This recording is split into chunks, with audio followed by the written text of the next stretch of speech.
Buongiorno and welcome back to Tales from Tuscany.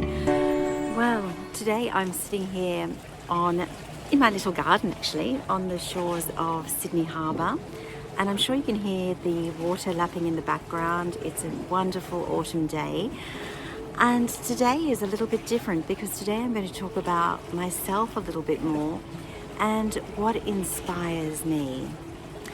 And already on a day like today, I'm very inspired because nature, sunshine, the sea, the sky, everything that surrounds me has always delighted me and inspired me since I was a very little girl. So today I'm going to tell you a little bit about my story and the inspiration behind me finally buying this house in Tuscany with David, and how we ended up here.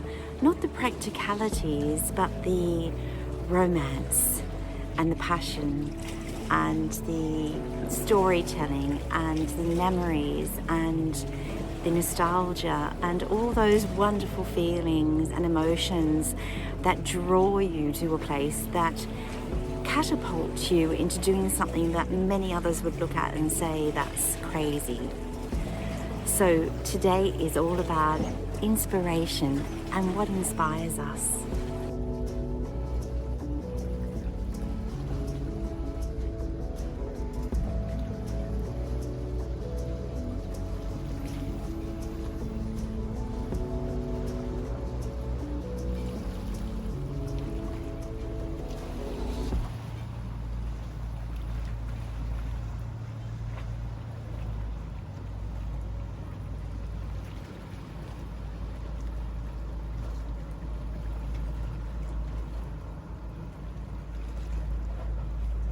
What makes us make the decisions that we do make in life as far as where am I going to live, what am I going to do?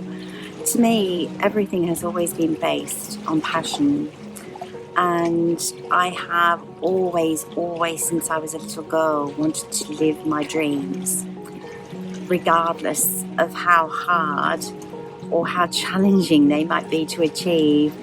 I am steadfast when I truly believe that something was made for me to do, was made for me to achieve. I'm very steadfast and very, very decisive about what I do to achieve that.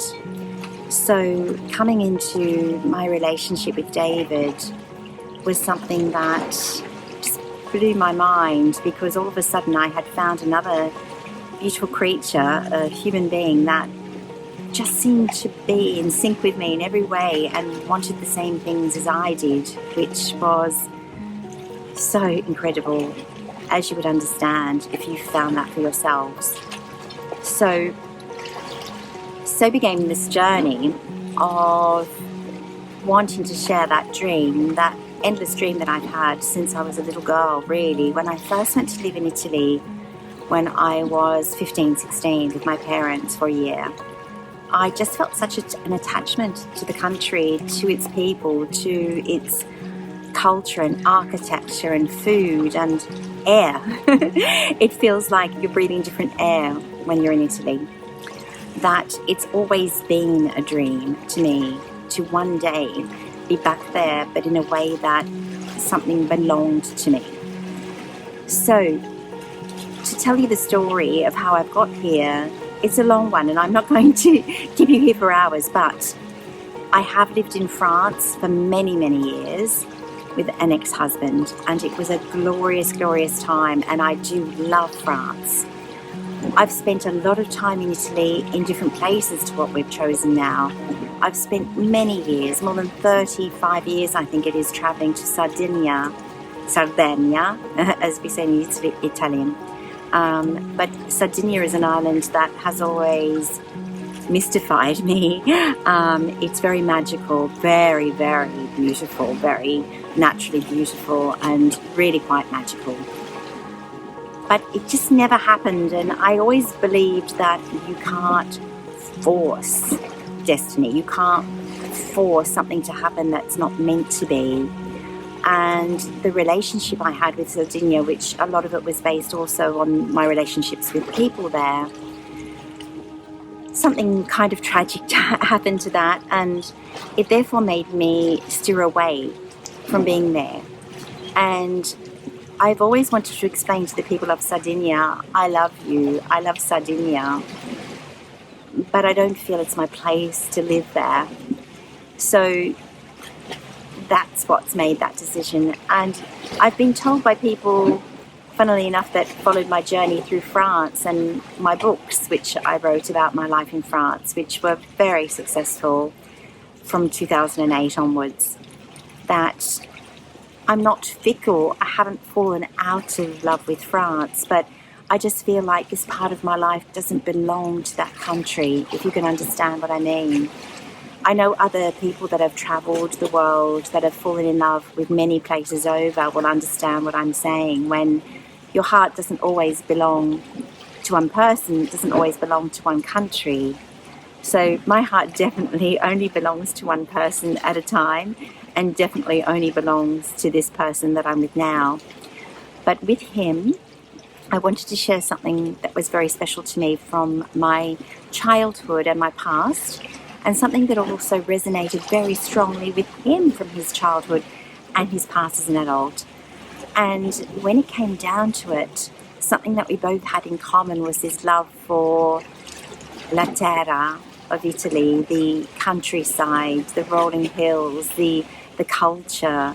And we zoomed in, if you like, into a place, a part of Italy that we both had knowledge of and love of and had visited, but neither of us had a history there. So this way we could create our own history. We could create our own story going forward that would be special and magical and full of love and full of discovery and excitement and fun and romance and all the things that you want your life to be filled with that special person, but especially because it was going to be for the very first time.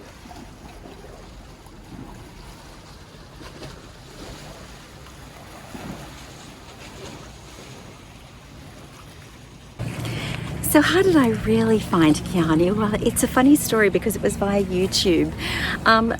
Not actually via YouTube as such. Well, yes. Oh gosh, I can't make up my mind.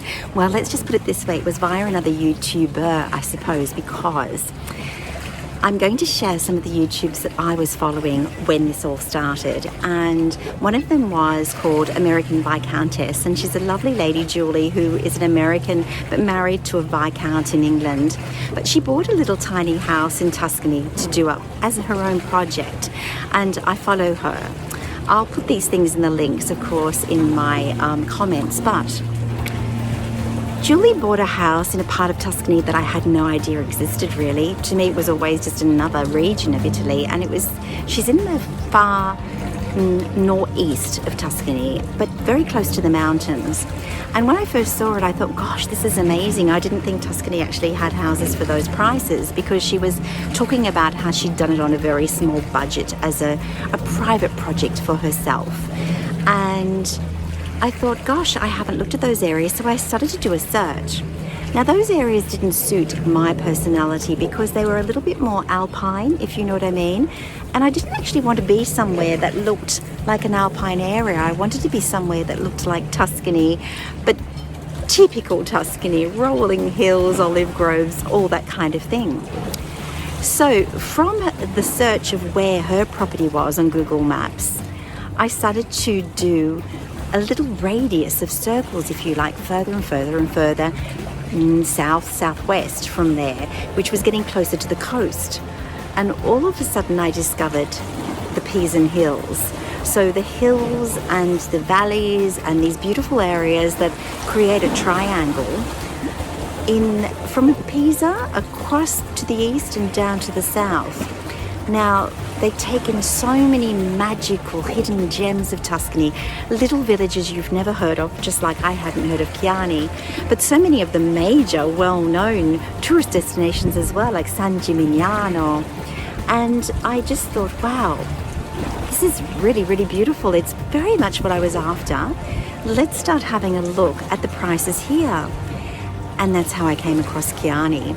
So thank you, Julie, the American Viscountess, because you actually threw me into that part of Tuscany without ever knowing it really existed that much. I knew Pisa, I knew other areas, but I just didn't know there was this beautiful hidden triangle of shimmering gems of villages, all with their own personality, their own unique history, and their wonderful nature that surrounds them.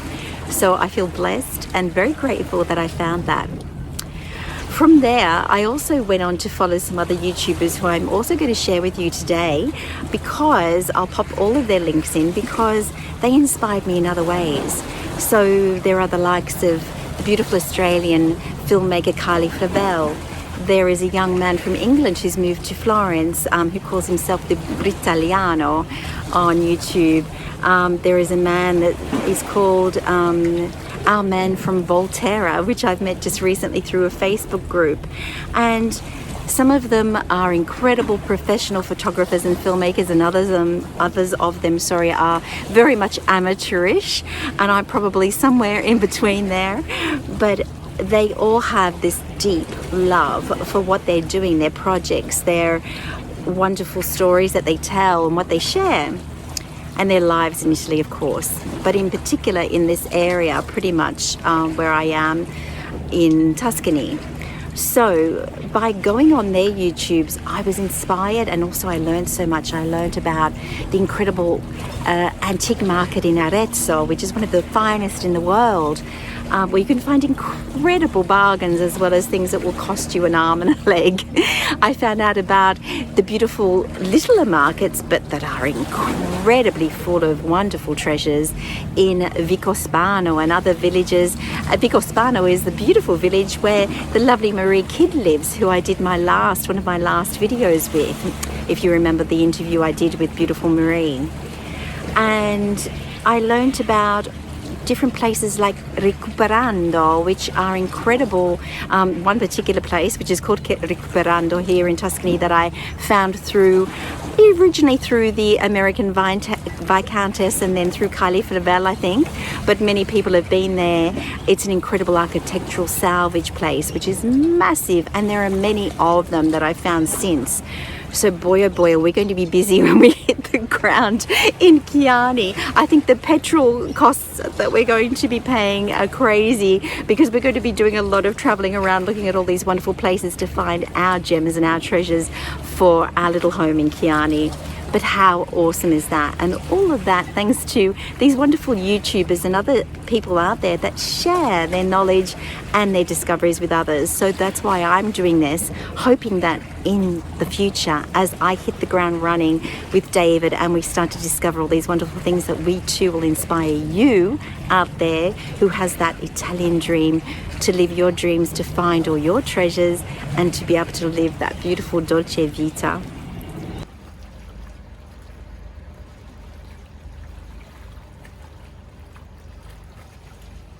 My intentions. Well, in the future, my greatest hope is to be able to share my knowledge of writing and my success in that world of writing and journalism, all the things I've done in the creative world with others. I've run writers' workshops in the past, but to me, to be able to do something like that in the rolling hills of Tuscany, amongst the vineyards, the lavender fields, the sunflower fields, the forests, even wandering just through a little sleepy village, to me the inspiration that you get from those places is a writer's delight, an artist's delight in any form. So that's something I'd really love to share in the future. And if you're interested in that and you would love to do something like that with me, please let me know in the comments, and please contact me if you wish via my email address, which is also in my channel, because I'd really love feedback on things like that for the future. I have already started collaborating with some wonderful creative souls in Tuscany, some wonderful people who I truly believe will be able to create things to share with others and create a beautiful community of people in harmony with one another that can help one another to thrive and achieve their goals in whatever field it may be. I really truly believe those things are what I'm intended for in the future, and I hope to share it with all of you. Don't forget to hit that subscribe button, to hit the like button, to push your notification button, and comment below, because all these wonderful things that you do help me to grow this beautiful little community that I'm trying to grow here for all of us. And I am so grateful to every single person that joins me here, that supports my little venture here on YouTube, and that comes for this fabulous ride with David and I into our Italian future. So thank you, and until next time, bacione, ciao ciao e grazie mille.